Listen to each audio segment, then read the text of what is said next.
विवाद एक जमीन के टुकड़े का या धर्म का। 800 बीसी से शुरू हुआ इजराइल पैलेस्टीन संघर्ष आज भी जारी है। अब हमास के नेता की हत्या क्या तीसरे विश्व युद्ध की ओर संकेत कर रही है? इस युद्ध की कई कड़ियां हैं।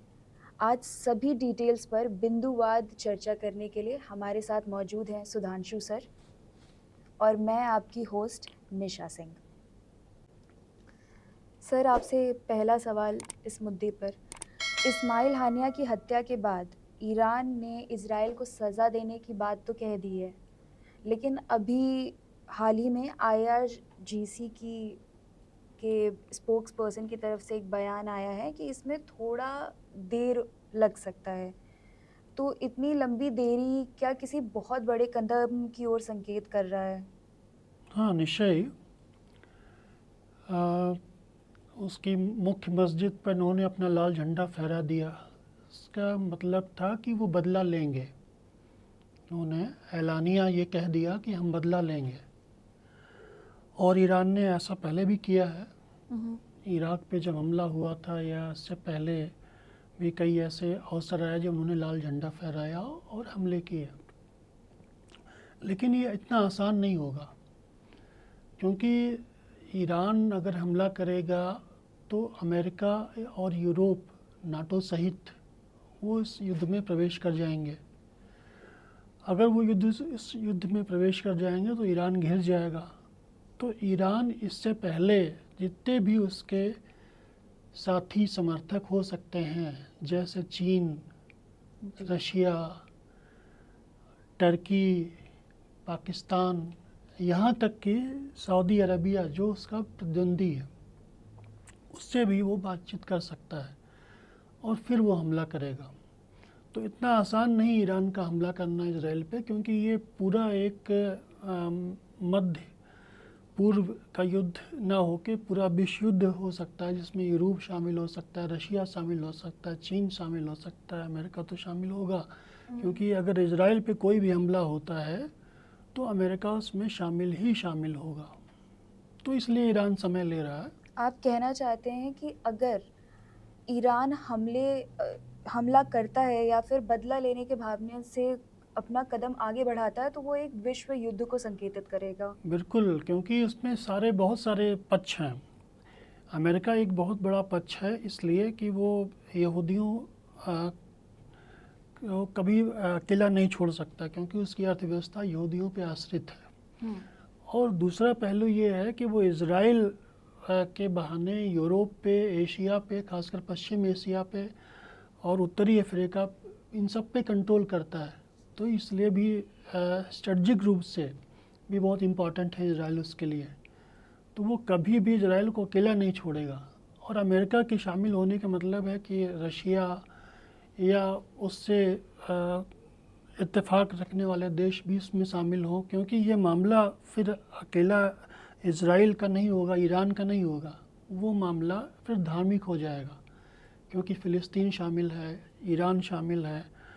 और जाहिर है कि अरब देश 75 साल हो गए फ़िलिस्तीन के लिए लड़ रहे हैं, तो ये फिर इतना ये आसान नहीं कई होगा। सभ्यताओं के बीच का संघर्ष हो जाएगा, कई सभ्यताएं शामिल होंगी इस वॉर में। हाँ बिल्कुल, जैसे एक किताब लिखी सैमुअल हंटिंगटन साहब थे, एक बहुत बड़े लेखक हैं। तो उन्होंने द क्लैशेज ऑफ सिविलाइजेशंस की एक कॉन्सेप्ट दी। उन्होंने कहा कि अगला जो भी वार होगा वो दो सभ्यताओं के बीच होगा। एक तरफ इस्लामी सभ्यता, मंगोल सभ्यता यानी चाइना, और स्लाव सभ्यता यानी रशिया एक तरफ होंगी। स्लाव, मंगोल और इस्लाम एक तरफ होगा, और हिंदू, यहूदी और ईसाई एक तरफ होंगे। तो यहाँ भी ऐसे होता जा रहा है, क्योंकि भारत यानी हिंदू सभ्यता वो अमेरिका के पक्ष में खड़ी है अभी। अगर कोई लड़ाई ऐसे होती है तो हम भले इसमें शामिल ना हो तो लेकिन हम रहेंगे, माने जाएंगे कि अमेरिका की तरफ से हैं। बाकी जितने भी क्रिश्चियन कंट्री हैं, चाहे से यूरोप हो, अमेरिका हो, दक्षिण अमेरिका के अधिकांश देश हों, या सारे क्रिश्चियन देश जो अमेरिका विरोधी नहीं हैं, तो वो शामिल हो जाएंगे इस वार में। तो क्रिश्चियनिटी और हिंदू और एक तरफ होंगे और मुस्लिम, मंगोल और स्लाव एक तरफ होंगे। ये आज की जो स्ट्रेटजिक वो स्थिति है पूरी दुनिया इन्वॉल्वमेंट आप की। कह सकते हैं हाँ ये है और ये पूरी यहाँ दिखती भी है। एक तरफ इस्लामी देश हैं, हालांकि बहुत सारे इस्लामी देश तो अमेरिका के पक्षधर हैं, हाँ लेकिन जब लड़ाई होगी तो वहाँ की जनता वहाँ के पक्षधर नहीं रहेगी।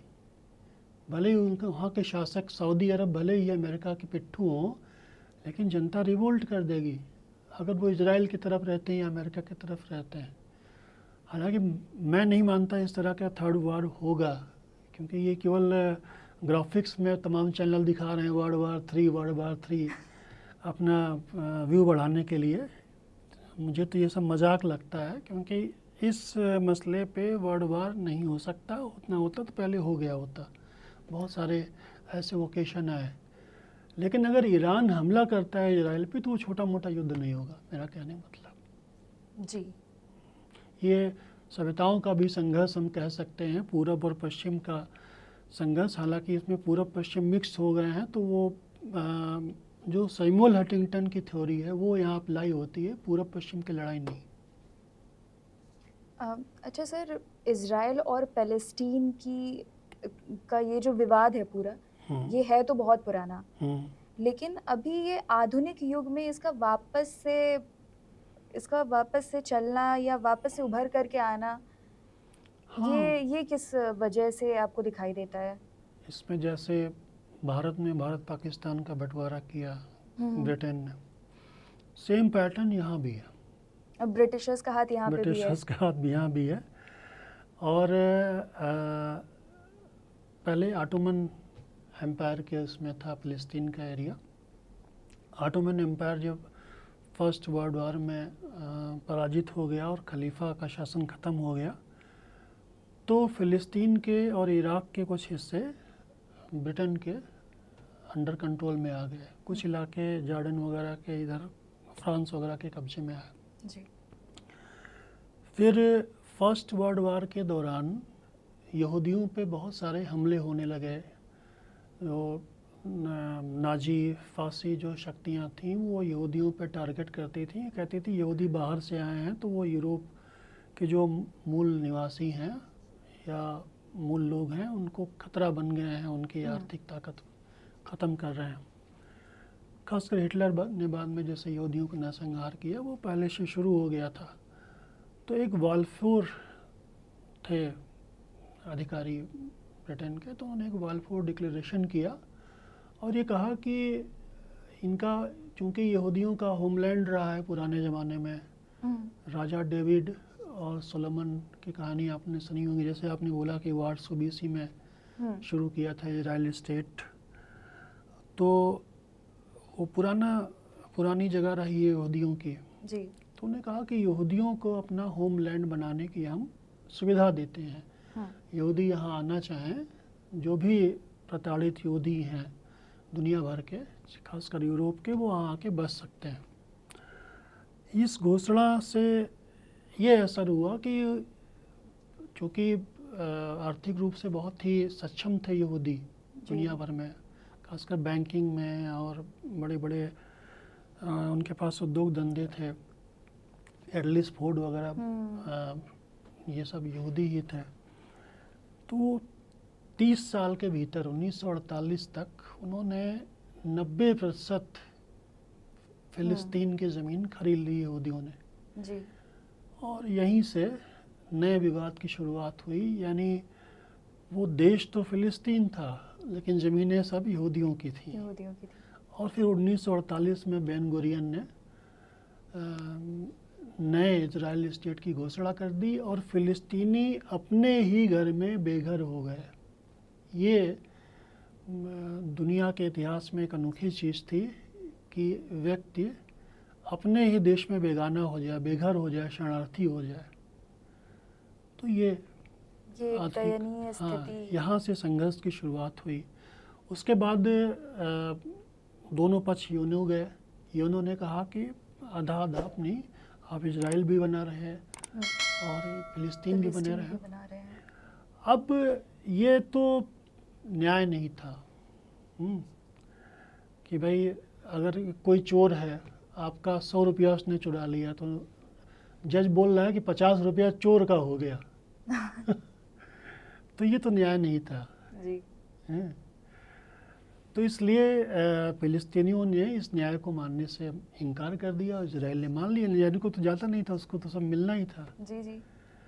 और जब इजराइल ने स्वीकार कर लिया तो अमेरिका और उसके करीबी देशों ने इजराइल को मान्यता दे दी, इजराइल देश को। जितने भी अरब देश थे, 44-45 जो भी अरब देश थे, उन्होंने इनकार कर दिया इजराइल को मान्यता देने से। और 4-5 देशों ने, जिसमें मिस्र, जॉर्डन, लेबनान, सीरिया वगैरह शामिल थे, उन्होंने मिल के 1948 में ही हमला कर दिया इजराइल पे। और यहीं से विवाद की शुरुआत हुई जो आज तक चल रही है। जी।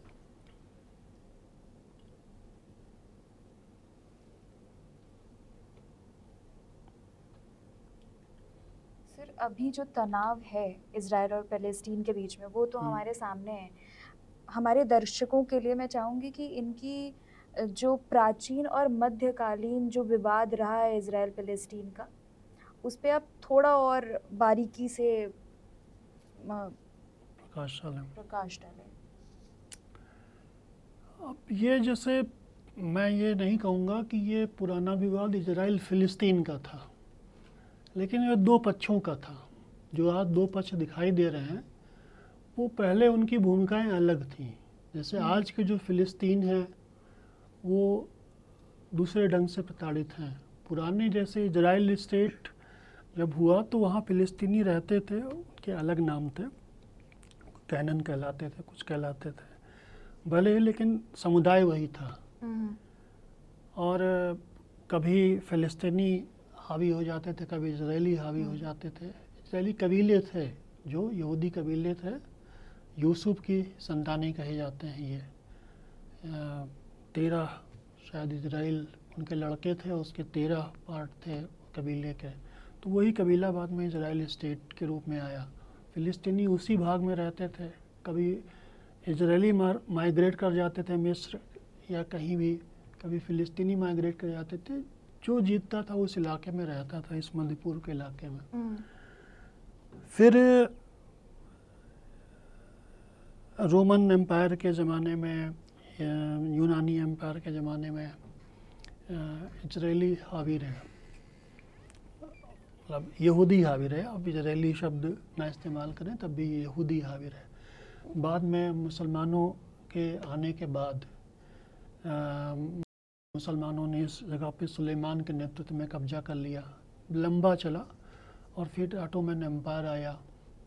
और ऑटोमन एम्पायर जब परास्त हुआ तो मैंने जैसे बताया कि ब्रिटेन का कब्जा हो गया।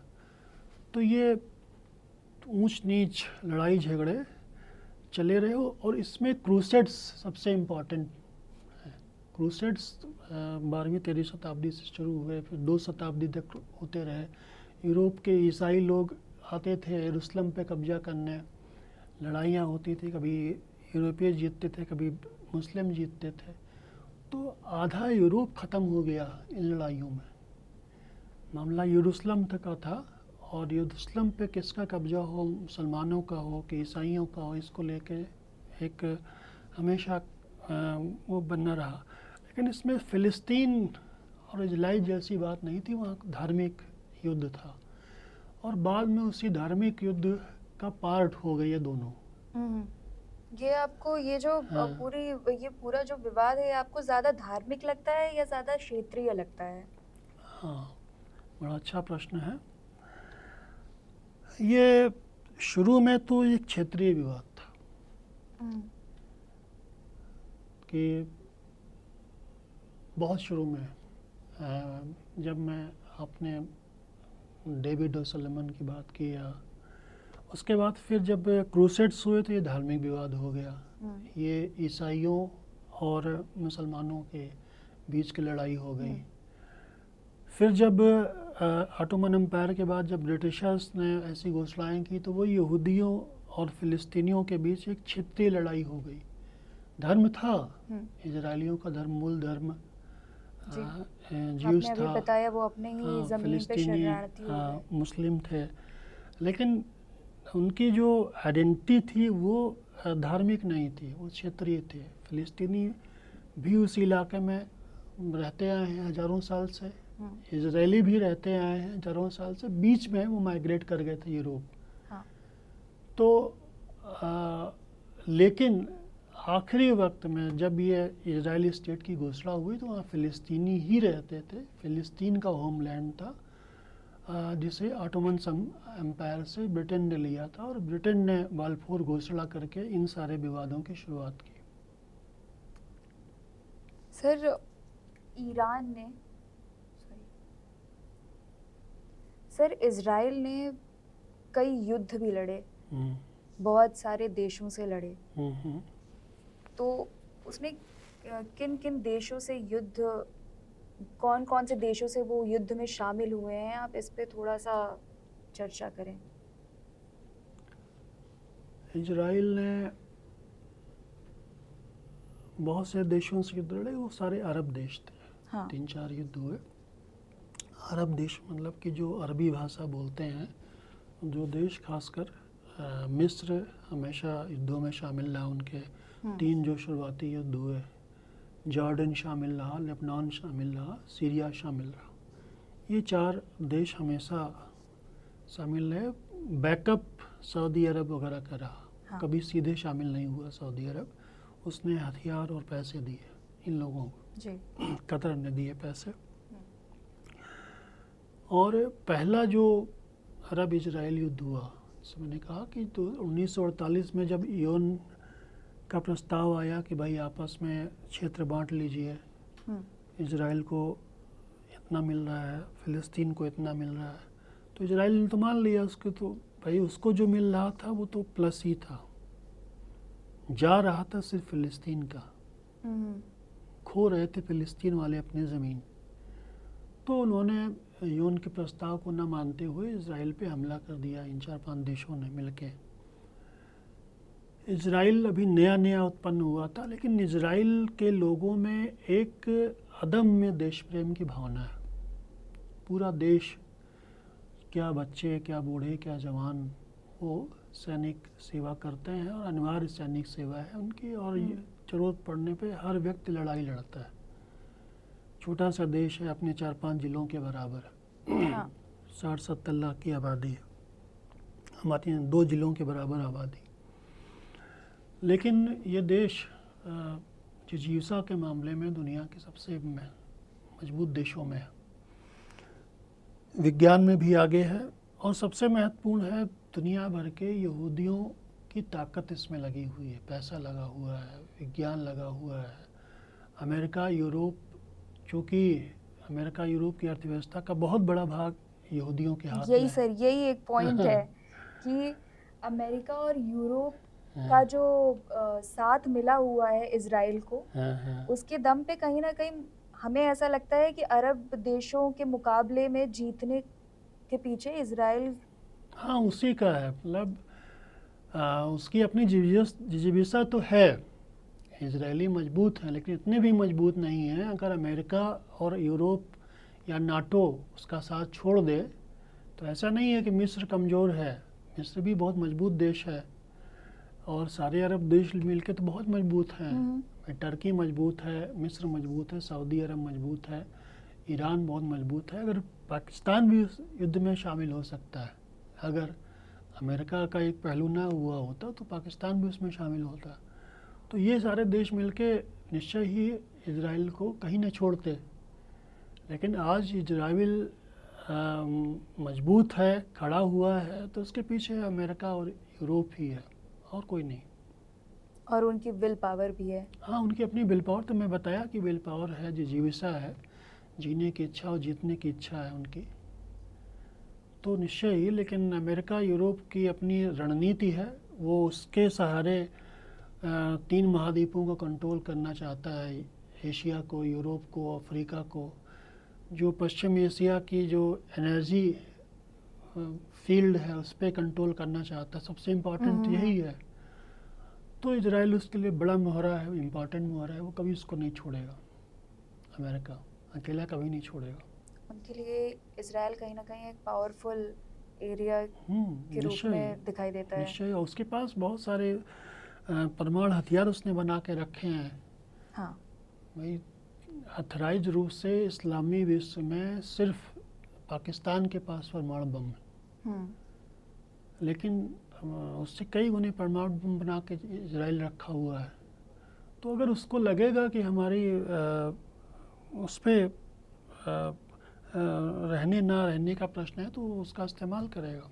अरब देशों के अगेंस्ट कितनी लड़ाइयाँ लड़ी हैं इसराइल ने? 3 लड़ाइयाँ लड़ी हैं।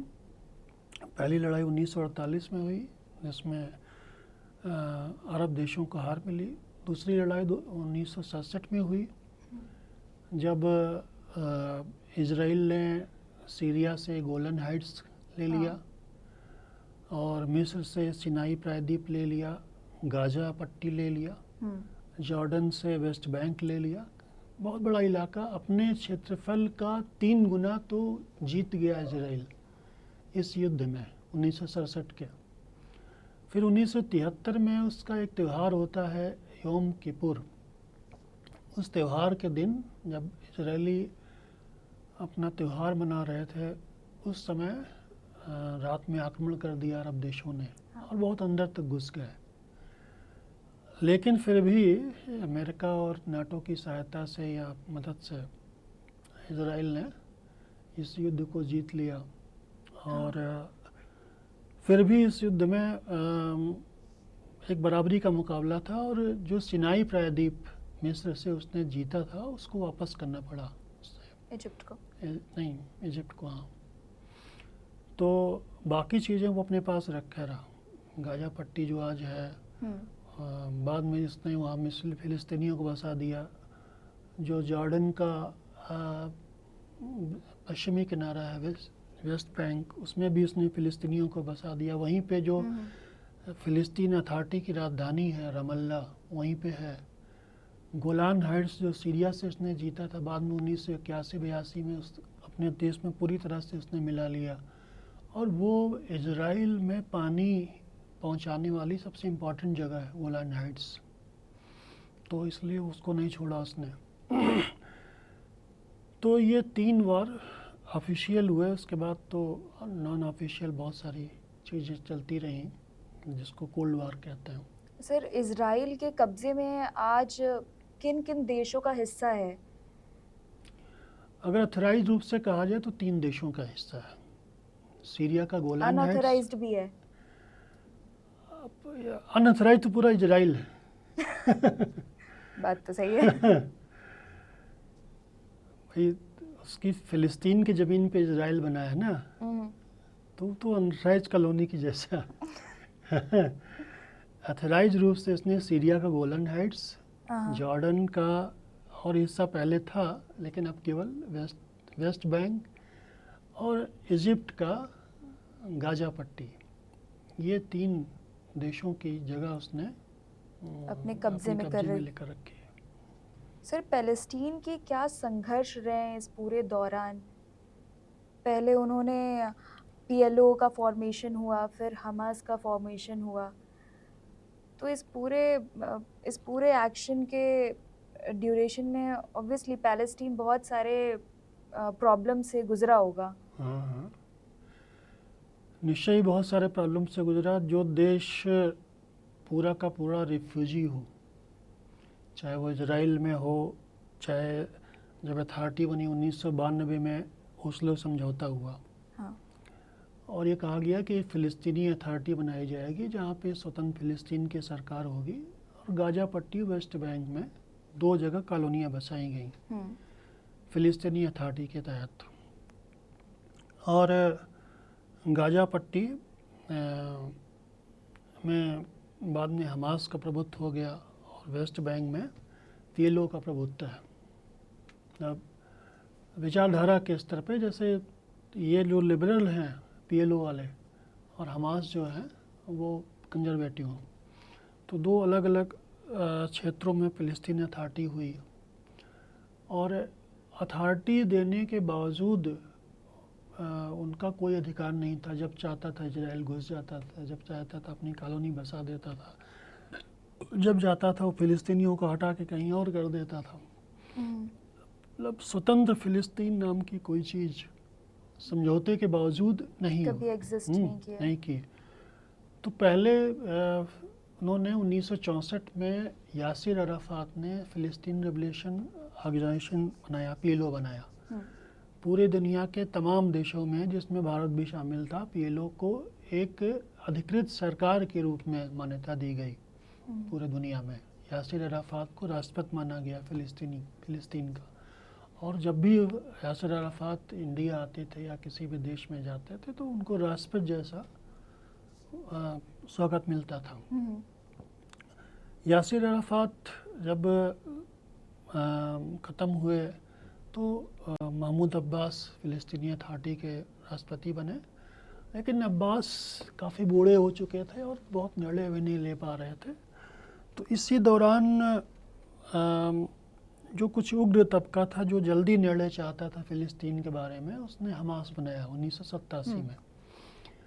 तो हमास एक तरह से सैनिक संगठन था और उसने फिर हमले करने शुरू किए और 1 साल बाद ही इंतिफादा, जिसको कहते हैं लड़ाई, फ़िलिस्तीन की शुरू हुई।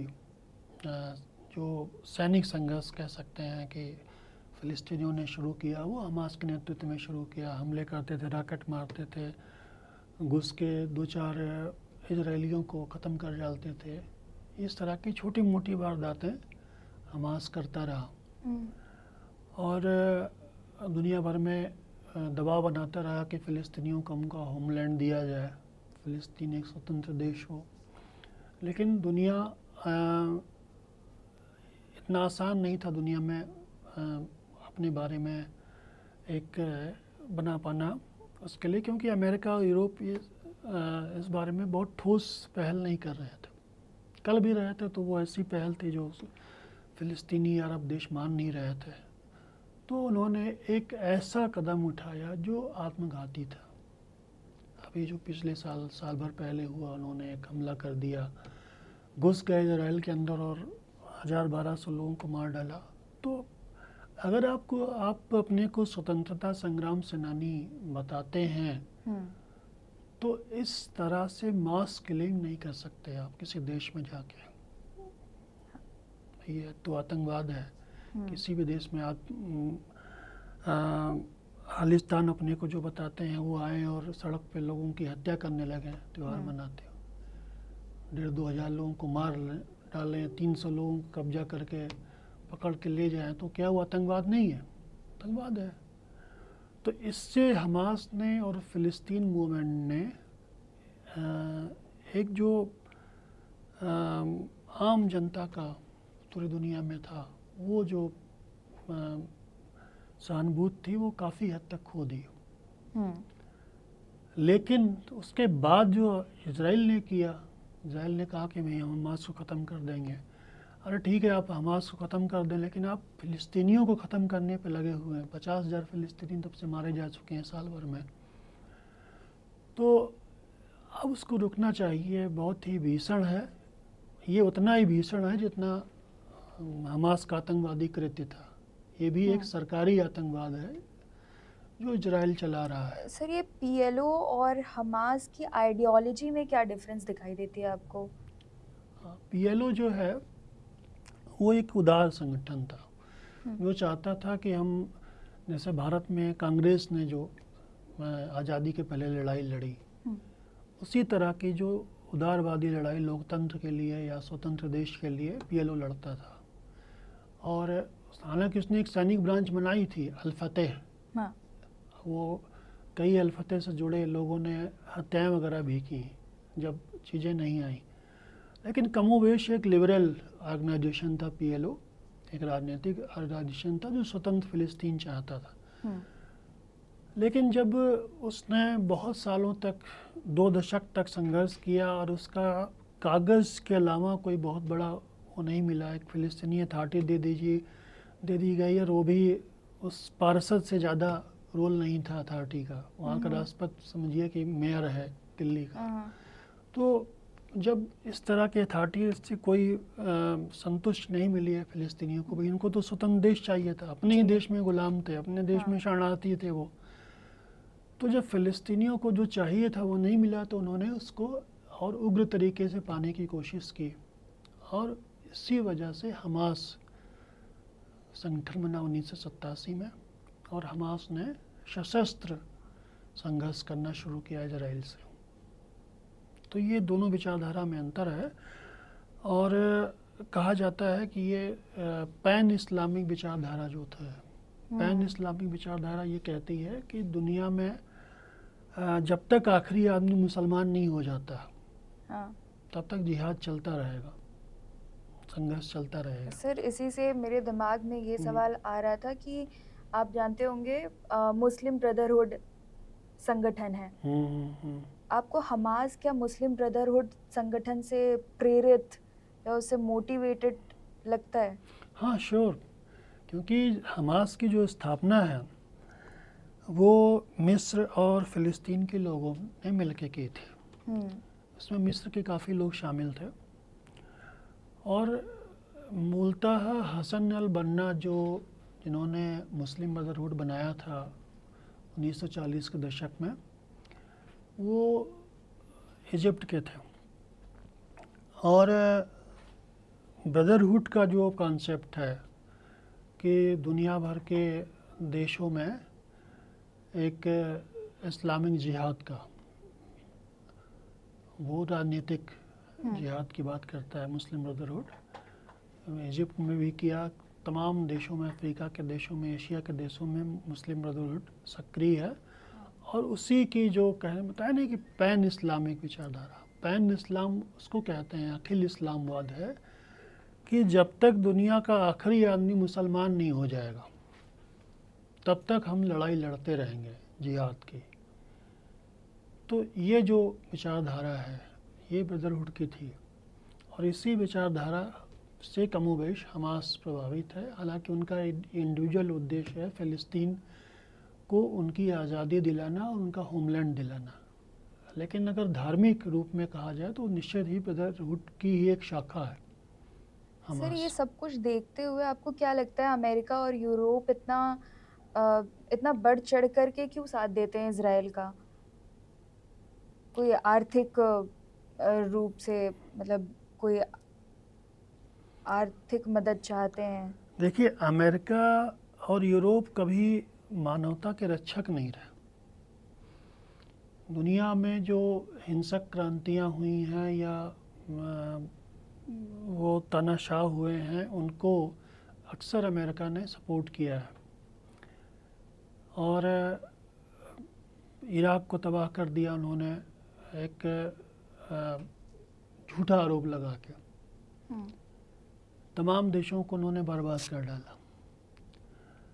तो सीधा सा उनका है व्यापार और स्ट्रेटजिक रूप से बढ़त। तो उनके फार्मूले हैं कि हम सामरिक रूप से हमेशा दुनिया पे अपनी पकड़ बनाए रखें। पहला तो अमेरिका ये सोचता है, और नाटो के थ्रू उसमें यूरोप भी उसके शामिल रहता है। हालांकि अब थोड़ा सा यूरोप कटने लगा है इस मुद्दे से, लेकिन अभी भी यूरोप ये सोचता है कि अमेरिका के बगैर हमारी आइडेंटिटी उतनी मजबूत नहीं है, इसलिए उसका साथ देता है। तो इस तरह की हत्याएं, लोगों का बेघर हो जाना, शरणार्थी हो जाना, अपने ही घर में बेघर हो जाना या शरणार्थी हो जाना, ये सब मायने नहीं रखता अमेरिका के लिए। मतलब मानवता मायने नहीं रखती उसके लिए, अमेरिका और यूरोप के लिए। हाँ, मायने रखती है उसके स्ट्रेटजिक रूप से मजबूत होना और आर्थिक रूप से मजबूत होना। तो जाहिर है दुनिया को ऊर्जा चला रही है। ऊर्जा कहाँ है? कतर में, सऊदी अरब में, ईरान में, इराक में।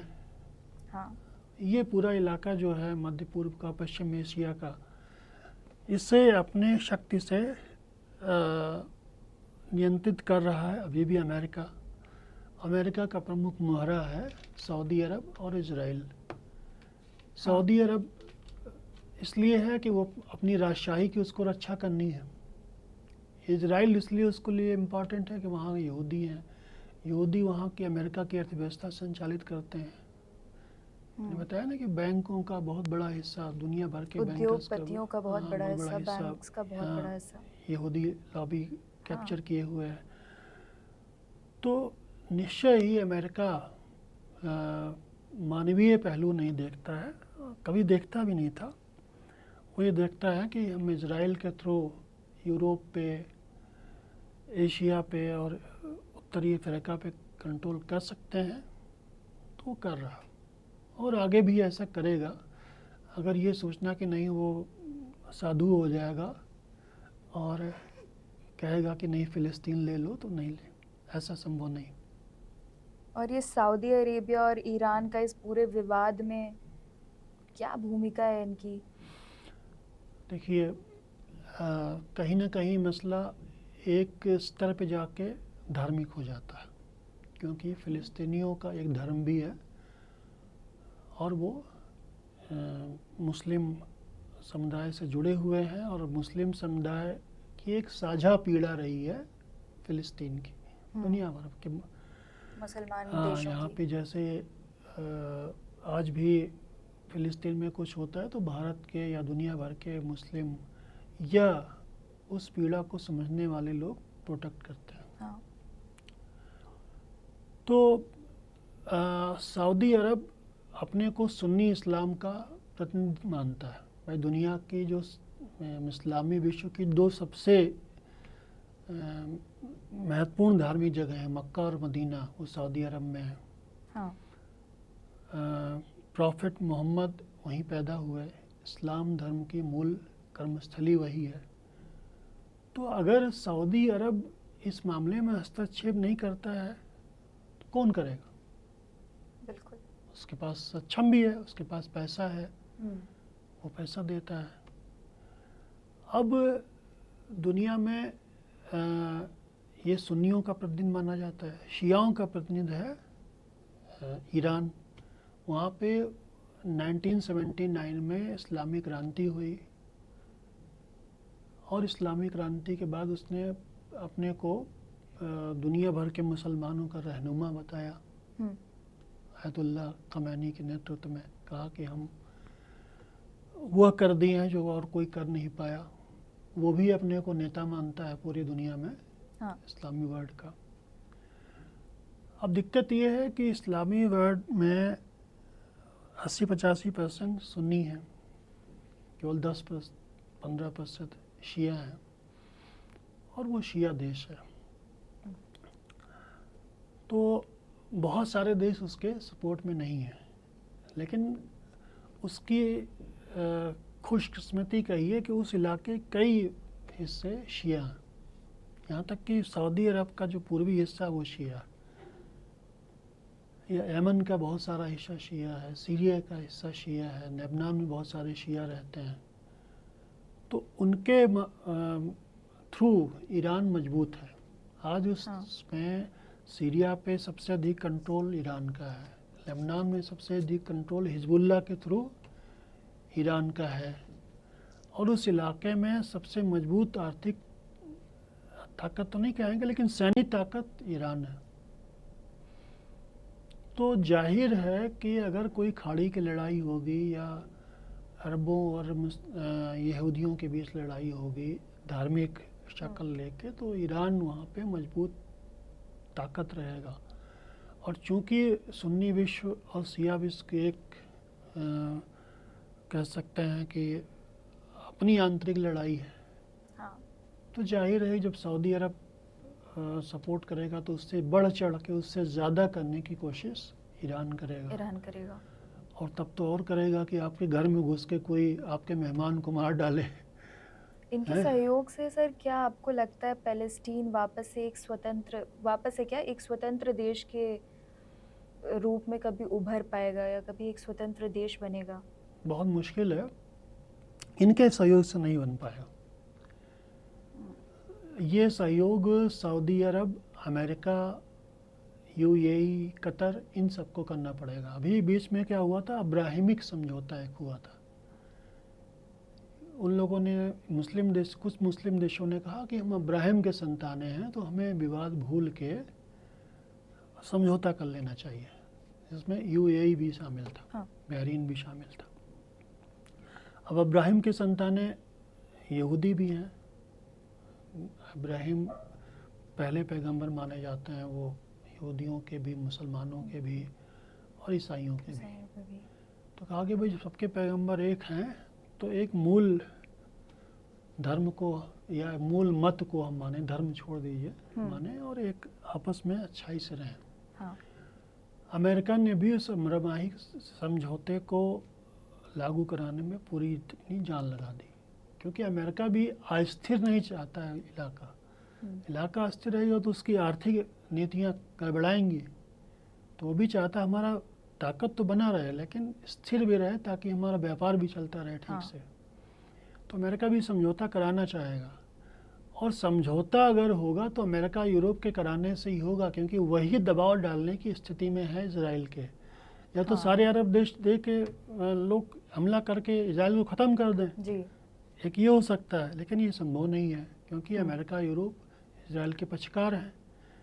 या इजराइल और पर दबाव डाल के अमेरिका यूरोप एक ऐसे समझौते पे उसको सहमत कर सकें जहां वो फ़िलिस्तीनी होमलैंड और जेरूसलम की समस्या हल कर सकें, एक ऐसा समझौता। क्योंकि जेरूसलम बहुत इम्पॉर्टेंट है, वहाँ पे ईसाइयत, यहूदियों का और मुसलमानों का, तीनों का बहुत इम्पॉर्टेंट धर्म स्थल है। तो एक तटस्थ निगरानी में अगर वो रहे और एक फ़िलिस्तीनियों को एक सम्मानजनक जगह दी स्थिति में जाए, ला सके। हाँ, एक ऐसी जगह दी जाए जहाँ सम्मानजनक तरीके से वो कहीं लेबनान में लाखों लोग रह रहे हैं, कहीं सीरिया में रह रहे हैं, जॉर्डन में रह रहे हैं, दुनिया भर में फ़िलिस्तीनी शरणार्थियों में तमाम शरणार्थी यूरोप चले गए, तो उनको लाके एक ऐसा लैंड दिया जाए जहाँ वो जिस तरह से नारकीय ढंग से गाजा पट्टी में और वेस्ट बैंक में रह रहे हैं, उससे बेहतर वो रह सके और वो एक देश के रूप में वर्क कर सके देश। हाँ। तब इसमें है, और ये सऊदी अरब और ये देश नहीं कर पाएंगे, ये अमेरिका ही चाहेगा जब यूरोप, तब वो कर पाएगा। ये तो हुई सर पैलेस्टीन को सपोर्ट करने वाली बात। क्या कभी ऐसा हो सकता है कि अरब देश एक संगठित होकर के इजराइल को ख़त्म कर दे? मुझे नहीं लगता कि ये संभव है। पहला तो ये है कि भाई इजराइल के पास सैकड़ों परमाणु हथियार, जैसे मैंने कहा कि इजराइल ये सोचता है कि अगर हमारे ऊपर कोई ऐसा संकट आया जीने मरने का, तो हम परमाणु हथियार इस्तेमाल करेंगे। दूसरा ये कि हमेशा के लिए साथ है उसका अमेरिका से, यूरोप से। तो अमेरिका अभी इतना कमज़ोर नहीं हुआ है कि उसे कोई ऐसी ताकत हरा दे। इजराइल अपने भी मजबूत है।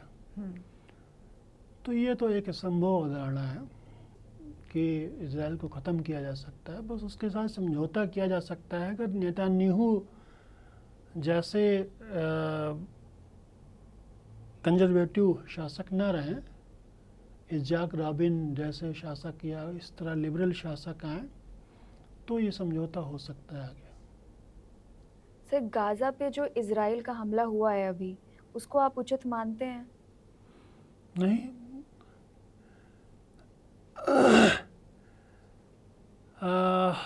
क्रिया के विरुद्ध जो प्रतिक्रिया है वो हमेशा सही नहीं रहती।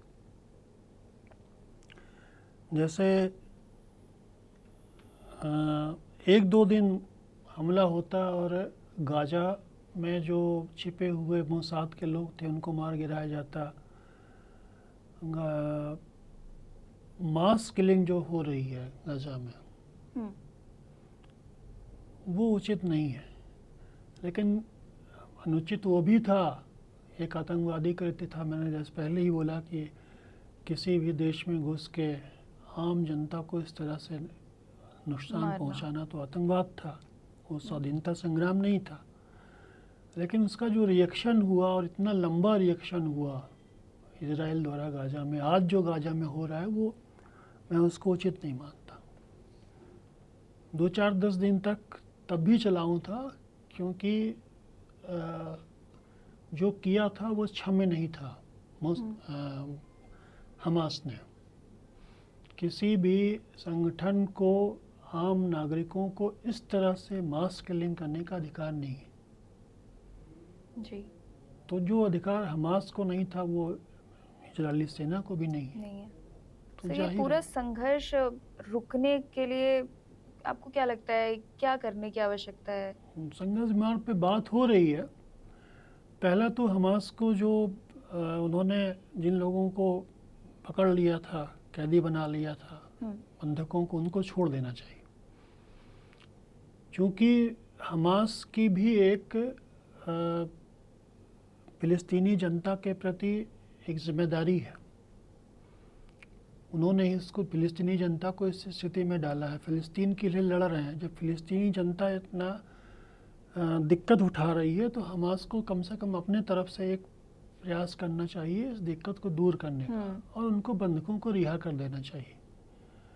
तो बंधकों को रिहा करने के बगैर संघर्ष विराम नहीं हो सकता। अब वो कब होगा ये नहीं कह सकते, बट क्योंकि ये एक आपको एक हाँ, एक पॉइंट लगता है। इसी बीच क्या है कि मुझे लगता है कि नेतान्याहू भी, जो प्रधानमंत्री हैं इजराइल के, वो भी युद्ध नहीं ख़त्म करना चाहते हैं। बीच बीच में ऐसे कांड कर देते हैं। उन्होंने हिजबुल्लाह के लीडर को मार दिया, उन्होंने हमास के मेन लीडर को मार दिया, इस्माइल हानिया को मार दिया। तो बीच बीच में ऐसी हरकतें वो कर देते हैं जिससे लगता है कि इजराइल भी युद्ध को लंबा करना चाहता है। हालांकि अमेरिका अब ये चाह रहा है कि अमेरिकी इलेक्शन के पहले ये चीज़ें ख़त्म हो जाए। नवंबर में इलेक्शन होने वाले हैं वहाँ सर, फ़िलिस्तीनियों की जो अभी स्थिति है, वो आपको क्या किसी भी तरीके से मोसाद की विफलता लगती है? फ़िलिस्तीनियों की जो स्थिति है वो हमास के हमले के बाद आई, और हमास का हमला मोसाद की विफलता था। मोसाद दुनिया की सबसे सक्षम एजेंसी मानी जाती है, गुप्तचर सेवा है इजराइल की, और वो हमास इतना बड़ा टारगेट बना रहा है, इतना बड़ा हमला करने वाला, ये नहीं जान पाई। जबकि उसको ये पता था कि इस्माइल हानिया ईरान के किस होटल में रुके, वहाँ मिसाइल दाग दे। हाँ। लेकिन अपने ही देश में हमला होने वाला है, वो नहीं पता कर पाई। तो निश्चय ही मोसाद की विफलता थी, और इस विफलता के परिणाम स्वरूप हमास का हमला हुआ, और उसकी वजह से फ़िलिस्तीनियों को दिक्कत उठानी पड़ रही है गाजा में, वेस्ट बैंक में। लेकिन ये हमास की जिम्मेदारी थोड़े है फ़िलिस्तीनियों की रक्षा करना। फ़िलिस्तीनियों की मोसाद की तो जिम्मेदारी है नहीं, ये तो जिम्मेदारी हमास की है। हाँ। हमास को जिम्मेदारी से काम लेना चाहिए था कि इस तरह का भड़काने वाला काम नहीं करना चाहिए था इजराइल के खिलाफ। और सर, ये जेरूसलम का मसला इतना ज़्यादा जटिल क्यों है? जेरूसलम दुनिया का सबसे जटिल प्रश्न है निश्चय ही, क्योंकि यहाँ पे ईसाइयत का जन्म हुआ बेथलहम में। हाँ। कहा जाता है ईसा मसीह वहीं पैदा हुए। उससे पहले वहाँ पे यहूदी रहते थे हज़ारों सालों से। फिर ये माना जाता है कि अल अक्सा मस्जिद, वो वहाँ जो अल अक्सा मस्जिद है गोल्डन डोम के करीब, वहाँ से सीधे स्वर्ग गए थे प्रॉफेट मोहम्मद, ऐसा माना जाता। तो वो भी मक्का और मदीना के मस्जिदों के बाद तीसरी सबसे पवित्र मस्जिद मानी जाती है मुसलमानों की। तो 3 दुनिया की सबसे महत्वपूर्ण धार्मिक जगह हैं, 3 महत्वपूर्ण धर्मों की क्रिश्चियंस की, यहूदियों की, मुसलमानों की, लगभग एक ही जगह पूर्वी यरूशलेम हाँ। में है। और सबका दावा है, खासकर जो गोल्डन डोम है यहूदियों का और अल-अक्सा, वो एक ही परिसर में है। हम्म। ऐसा माना जाता है कई बार गोल्डन डोम को तोड़ के अल-अक्सा मस्जिद या इस तरह की संरचनाएं बनाई गई। जब मुसलमान आए तो उन्होंने मस्जिद बना दी, जब क्रिश्चियन है, यहूदी आए तो उन्होंने अपने अपने संरचनाएं बना दी। और ईसाइयों का अपना दावा है ये बेथलेहम की वजह से। तो निश्चय ही जैसे भारत में बाबरी मस्जिद विवाद था या इस हाँ। तरह का मथुरा काशी के जो विवाद हैं, उससे भी बड़ा एक अंतर्राष्ट्रीय विवाद वहाँ पे है, क्योंकि ये दोनों जो धर्म हैं, तीनों धर्म का तीनों दावा धर्म है उस दावा एरिया है। पे। तो पहले इसका ये किया गया था कि उसको संयुक्त राष्ट्र संघ के तत्वाधान में रखा गया था। ये कहा गया कि वो किसी देश में नहीं रहेगा, उसको संयुक्त राष्ट्र संघ की एक समिति है उसको देखेगी। लेकिन बाद में इजराइल ने वहाँ पे हस्तक्षेप करना शुरू किया और पूरी तरह से यरूशलेम को अपने अंदर मिला लिया। बीच में तो उसको राजधानी भी घोषित करने वाला था यरूशलेम को अपनी। एक तरह से राजधानी है ही, तेल अवीव तो कहने के लिए है। तो ये विवाद तभी हल हो सकता है जब अंतर्राष्ट्रीय समुदाय एकत्र होके और ये सुनिश्चित करे कि वहाँ पे शांति रहेगी। अल-अक्सा परिसर में मुसलमानों को नमाज पढ़ने दिया जाएगा, गोल्डन डोम में फिर यहूदियों को पूजा करने दी जाएगी, और ईसाइयों को भी अपने जो धार्मिक प्रतीक हैं उनका इस्तेमाल करने दिया जाएगा। और ये कोई तटस्थ देश या संयुक्त राष्ट्र संघ ही कर सकता है। किसी एक देश का अगर वहाँ पर प्रभुत्व रहेगा, चाहे इजराइल हो चाहे फ़िलिस्तीन हो, तो ये थोड़ा मुश्किल लगता है। तो मेरा तो यही मानना है कि यरूशलेम का जो विवाद है वो तभी हल होगा जब पूरे दुनिया के लोग एक मत होकर चाहेंगे और उसको तटस्थ जगह घोषित करेंगे। सर, भारत का फ़लस्तीन मसले पर क्या स्टैंड लगता है आपको? मोदी सरकार का खास करके क्या स्टैंड दिखाई देता है? मोदी सरकार का जो स्टैंड है थोड़ा सा बदला है, हालांकि बिल्कुल नहीं बदला है। भारत ने हमेशा फ़िलिस्तीनी होमलैंड का समर्थन किया। यासिर अराफात को राष्ट्रपति जैसा हमेशा स्वागत मिला यहाँ पर, और फ़िलिस्तीनी जनता के साथ हमेशा भारत रहा है। मोदी सरकार ने बस सिर्फ अंतर ये किया है कि जब फ़िलिस्तीन के समर्थन में कोई भी प्रस्ताव जाता है संयुक्त राष्ट्र संघ में, तो भारत उस पर भाग नहीं लेता अक्सर। पहले क्या करता था, फ़िलिस्तीन के प्रस्ताव का समर्थन करता था, भारत का स्टैंड था। अब भारत का स्टैंड थोड़ा सा प्रो इजरायली है, क्योंकि वो इजराइल के साथ मजबूत रिश्ता चाहता है। बिजनेस पॉइंट ऑफ व्यू से। हाँ, बिजनेस पॉइंट ऑफ व्यू से। हालांकि बिजनेस ज़्यादा खाड़ी का महत्वपूर्ण है भारत के लिए। भाई सऊदी अरब, यूएई के साथ भारत के बहुत मजबूत रिश्ते हैं, लेकिन इजराइल के साथ भी मजबूत रिश्ता चाहता है भारत। अब पहले भी चाहता था, लेकिन पहले खुल के नहीं चाहता था। अब वो खुल के चाहता है कि इजराइल के साथ भी भारत के रिश्ते मजबूत हों, और ये कोई इसमें दिक्कत वाली बात नहीं है। तो मोदी गवर्नमेंट ने थोड़ा सा चेंज किया है, और ऐसे कोई अगर वोटिंग होती है सुरक्षा परिषद में या ऐसे कोई, तो उससे भारत उसको अलग कर लेता है, अपने को तटस्थ कर लेता है। तो इससे थोड़ी सी फ़िलिस्तीनी जनता में दुख है, विषाद है, लेकिन ये भारत का अपना निजी स्टैंड, और ये मुझे लगता है कि यही करना चाहिए। और हमास हमले के बाद आपको क्या लगता है भारत का क्या स्टैंड होना चाहिए? जाहिर है कि हमास का हमला आतंकवादी हमला था, और जब जैसे ही हमला हुआ तो उसको आतंकवादी हमले के रूप में कंडेम किया भारत ने। लेकिन उसके जस्ट बाद जब इज़राइल ने अटैक किया फ़िलिस्तीनी जनता पर हम्म, या गाज़ा पट्टी पर, तो भारत ने मानवीय तरफ से युद्ध रोकने की पहल की, अपील की। तो भारत का स्टैंड जो होना चाहिए था वही था। अब भारत चाहे तो एक सक्रिय रुख अपना के संघर्ष विराम के लिए प्रयास कर सकता है, क्योंकि इज़राइल में भी भारत की अच्छी पैठ है और कई खाड़ी के देशों जैसे संयुक्त अरब अमीरात, सऊदी अरब वगैरह से भारत के मजबूत संबंध हैं।